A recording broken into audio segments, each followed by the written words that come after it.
یہ تھا کہ جب حضرت حسین کو شہید کیا گیا تو ظاہر امت میں کوہرام مچ گیا، تو جن لوگوں نے تلوار کے زور پر بیعت کی ہوئی تھی، دبے ہوئے تھے، وہ بھی میدان میں اترے. انہوں نے کہا کہ ہم یزید ابن معاویہ کی بیعت توڑ کے اس کو پھینک دیتے ہیں.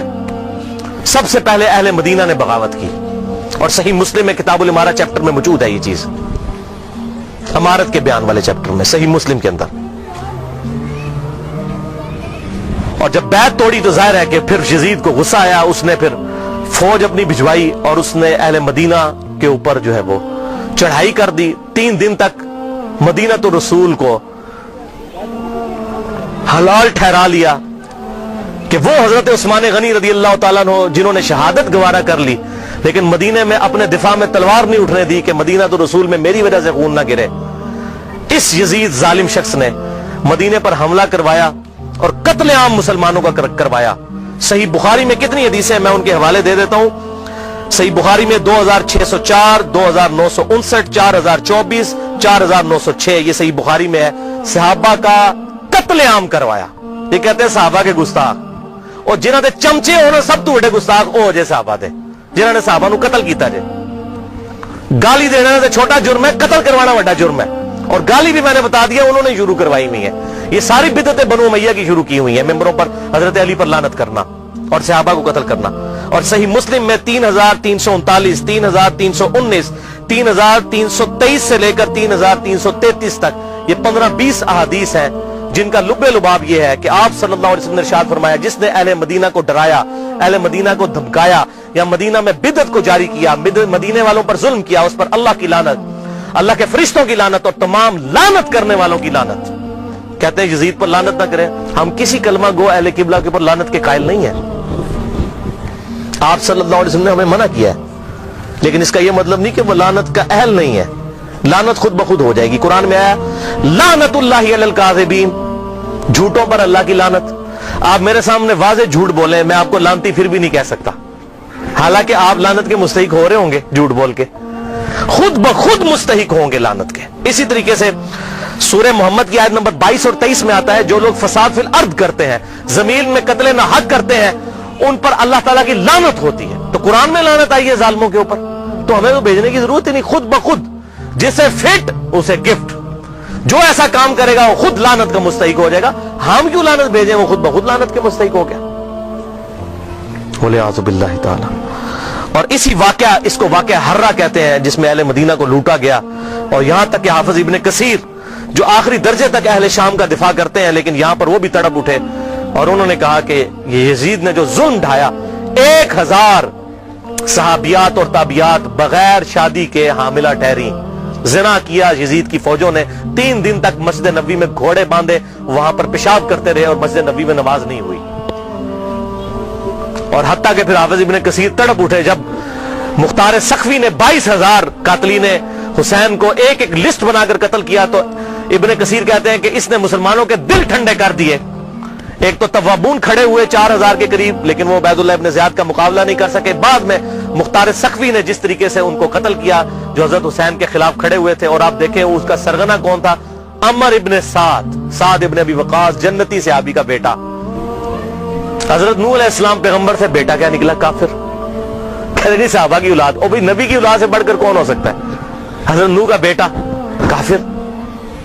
تو اس کی وجہ سے حضرت نوح کو تو کوئی لعن طعن نہیں کر سکتا. اسی طریقے سے عمر ابن سعد جیسے سعد ابن ابی وقاص جنتی صحابی ہیں. ایک مجلس میں جن 10 صحابہ کو بشارت ملی ان میں یہ بھی شامل ہے، اور آخری وقت تک یہ حق کی آواز بلند کرتے رہے الحمدللہ. اب سعد ابن ابی وقاص میں صرف بیان کروں کس طرح وہ حضرت علی کے فضائل امیر معاویہ کے دور میں بیان کرتے تھے اور ڈنکے کی چوٹ پہ کرتے تھے، اور جو لوگ حضرت علی پر لعنت کرتے تھے ان کے وہ خلاف کھڑے ہوتے تھے. یہ پورا ایک ٹاپک ہے بخاری اور مسلم کے اندر، جو کبھی ٹائم ملا تو میں انشاءاللہ بیان کروں گا. لیکن بیٹا آگے دیکھیں کیا نکلا. اسی واقعہ حرہ پر امام احمد بن حنبل رحمۃ اللہ علیہ کا قول صحیح سند کے ساتھ اسی ابن جوزی کی کتاب میں موجود ہے، صفحہ نمبر 40 پہ، جو عربی میں نسخہ ہے، اردو میں آپ کو مل جائے گا. یہ امام احمد بن حنبل سے ان کے شاگرد نے پوچھا یزید ابن معاویہ کے بارے میں کہ کیا آپ یزید ابن معاویہ کے بارے میں آپ کا کیا خیال ہے. یہ اب میں آپ کو بتانے لگوں کہ اہل حدیث کا کیا موقف تھا. سب سے بڑے اہل حدیث اہل سنت امام احمد بن حنبل المتوفا 241 ہجری جو اہل سنت کے بڑے ائمہ ہیں, بخاری اور مسلم کے استاد ہیں. اور وہ کیا کہہ رہے ہیں, آپ حدیث میں کس کو لیتے ہیں کہ جی کس راوی پر بحث کرنی ہے, آپ کہتے ہیں یہ فلاں محدث اس کو ضعیف کہتا ہے. اب یہ سب سے بڑا امام اہل سنت کا کیا کہہ رہا ہے, وہ کہتے ہیں کہ یزید وہی ہے جس نے مدینے والوں کے ساتھ وہ کرتوت کیے جو اس نے کیے. شاگرد نے پوچھا یزید نے کیا کیا تھا؟ احمد بن حنبل نے فرمایا اس نے مدینے والوں کو لوٹا تھا. شاگرد نے پوچھا کیا ہم یزید سے حدیث بیان کر سکتے ہیں؟ احمد بن حنبل نے فرمایا یزید سے حدیث مت بیان کرو, اور کسی کے لیے یہ حلال ہی نہیں ہے کہ وہ یزید سے ایک حدیث بھی بیان کرے. پھر شاگرد نے پوچھا کہ جب یزید نے یہ حرکتیں کی تھیں تو کن لوگوں نے یزید کا ساتھ دیا تھا؟ تو احمد بن حنبل نے فرمایا اہل شام نے, یہ شامیوں نے یہ غلط کام کیا تھا جو یزید کے ساتھ مل کر اہل بیت کے ساتھ اور اہل مدینہ کے ساتھ ظلم ان پر ڈھایا تھا. یہ دوسرا کارنامہ. اور تیسرا سیاہ کارنامہ 64 ہجری میں اسی دوران حضرت عبداللہ ابن زبیر رضی اللہ تعالیٰ عنہ, یہ وہ صحابی ہیں جن کے بارے میں صحیح بخاری میں آتا ہے, جب مسلمان ہجرت کر کے مدینہ شریف آئے تو یہودیوں نے کہا ہم نے مسلمانوں پر بندش کر دی ہے, ان کے گھر اب اولاد نہیں ہوگی. تو سب سے پہلے بیٹا پیدا ہوا حضرت ابو بکر کا نواسا عبداللہ ابن زبیر, حضرت عائشہ کی جو بہن تھی اسما بنت ابی بکر, ان کا بیٹا عبداللہ ابن زبیر. اور حضور نے اپنے مبارک ہاتھوں سے ان کو گٹی دی تھی کھجور چبا کر, صحیح بخاری میں آتا ہے. یہ وہ ہیں عبداللہ ابن زبیر صحابی.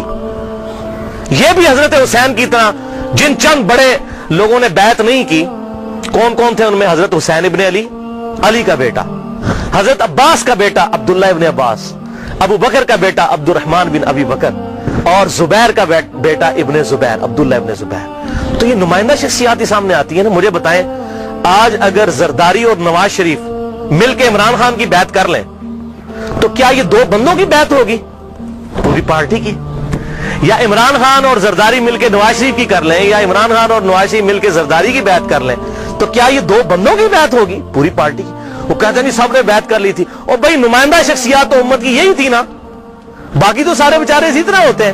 حسین تے نہیں روزانہ ماما جمنیاں, حسین بڑھنا سوکھا ہے. آپ نے بخاری میں حضرت ابو ہریرہ کا قول سن لیا کہ وہ کہتے ہیں مجھے ڈر ہے میں ان لونڈوں کے نام بتاؤں تو مجھے قتل کر دو, تو انہوں نے اپنی جان بچائی. جان بچانا بھی فرض ہے, لیکن اعلیٰ ترین درجہ یہ ہے جو صحیح مسلم میں حدیث ہے, انٹرنیشنل نمبر کے مطابق 177 نمبر حدیث صحیح مسلم کتاب الایمان میں, کہ برائی جب دیکھو تو ہاتھ سے روکو, ہاتھ سے نہیں روک سکتے زبان سے, نہیں تو کم از کم دل میں برا جانو, لیکن ذالک اضعف الایمان, یہ ایمان کا سب سے لوئسٹ درجہ ہے. تو حضرت حسین لوئسٹ درجے پر تو نہیں تھے بھائی. جس کے جینز پروفٹ کے جینز ہوں, جس کا بلڈ اور خون نبی کا خون ہو, وہ لوئسٹ درجے پر ایمان رکھے گا؟ وہ تو آگے بڑھ کر باطل کا مقابلہ کرے گا. یہی وجہ ہے کہ حضرت حسین جو ہیں انہوں کو یہ ٹائٹل ملنا تھا. اور یہ بھی آپ بات یاد رکھیں, حضرت حسین نے حضور کی زندگی میں کیا کارنامہ کیا ہے؟ 6.5 سال عمر تھی, حضور صلی اللہ علیہ وسلم کی وفات ہو گئی. کارنامہ کرنا تھا. اسلام تقوی کی بنیاد پہ کسی کو ٹائٹل دیتا ہے, ان اکرمکم عند اللہ اتقاکم. حضرت حسین نے کون سا کارنامہ کیا تھا؟ کارنامہ بھائی کرنا تھا. جنتی نوجوانوں کا ٹائٹل اس لیے ملا کہ انہوں نے وہ کام کرنا تھا کہ جب امت سو چکی ہوئی تھی انہوں نے امت کو جگایا. اور ایسی بھی امت جاگی کہ آج تک جب بھی کہیں پر ظلم ہوتا ہے حسین کی مثال پیش کی جاتی ہے. لوگ کہتے ہیں کیا ہوا جی, حسین کے ساتھ بھی تو 72 لوگ تھے نا, اگر ہم تھوڑے ہیں. سورہ نحل میں آیا کہ ابراہیم علیہ السلام اکیلے ہی پوری امت تھے. حق تھوڑا ہو, حق حق ہے, باطل باطل ہے, چاہے وہ کثرت میں کتنا ہی زیادہ ہو. ٹھیک ہے, تو یہ بات آپ سمجھیے اس حوالے سے. تو عبداللہ ابن زبیر نے بھی بغاوت کی. انہوں نے حجاز, مکہ, مدینہ اور پورے ایریے پر انہوں نے اپنی خلافت قائم کر لی, اور یزید صرف شام تک رہ گیا. تو پھر یزید نے عبداللہ ابن زبیر رضی اللہ تعالیٰ عنہ کو قتل کرنے کے لیے اور ان کی حکومت کو ختم کرنے کے لیے جو خلافت تھی, اپنے گورنروں کو بھیجا, سپہ سالاروں کو بھیجا. 64 ہجری کا یہ واقعہ ہے. اور یہ صحیح مسلم میں انٹرنیشنل نمبر کے مطابق 3245, صحیح مسلم 3245 نمبر حدیث ہے کہ ابن زبیر پر جب حملہ کیا اس دوران خانہ کعبہ کو منجنیق سے پتھراؤ کیا گیا, غلاف کعبہ بھی جل گیا. 3245 صحیح مسلم. یہ کرتوت ہے. کہتے ہیں جی وہ تو یہ تھے جنتی تھے, وہ بھی میں پول کھولنا کہڑے پاس جنتی سی ہو. صحیح مسلم 3245 خانہ کعبہ کو جلا دیا. لیکن پھر اس دوران پہلے واقعہ کربلا, اس کے بعد واقعہ ہرا ہوا, اور پھر ابن زبیر پہ جب حملہ کیا اسی دوران یزید مر گیا 64 ہجری کے اندر.